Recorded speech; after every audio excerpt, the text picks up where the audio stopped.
আসসালামু আলাইকুম ওরহমতুল্লাহ। ছোট্ট একটি আমল যা গুনাহ মাফের কারণ হলো।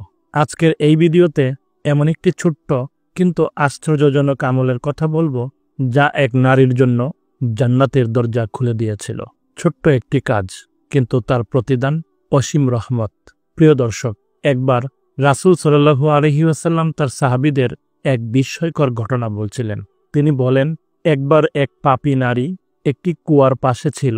সেই সময় সে দেখতে পেল একটি কুকুরকে, যেটি তৃষ্ণায় কাঁপছে এবং মাটি ছেটে খাওয়ার চেষ্টা করছে।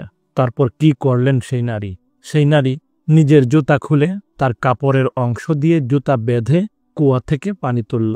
নিজের পানির প্রয়োজন ছিল, তবুও সে প্রথমে সেই কুকুরকে পানি পান করালো। রাসূল সাল্লাল্লাহু আলাইহি ওয়াসাল্লাম বলেন, আল্লাহ তাআলা তার এই দয়ার কাজ দেখে তাকে ক্ষমা করে দিলেন।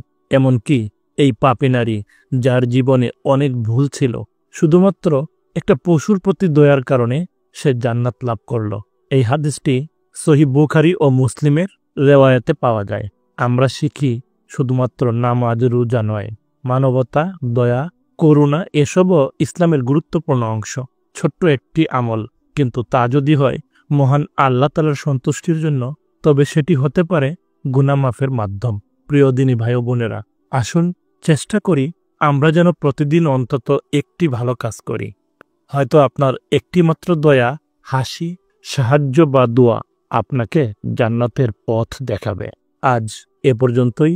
ভিডিওটি ভালো লাগলে একটি লাইক দিন, বন্ধুদের সঙ্গে শেয়ার করুন।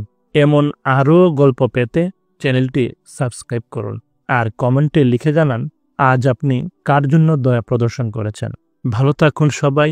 মহান আল্লাহ তাআলা সবাইকে ভালো রাখুন।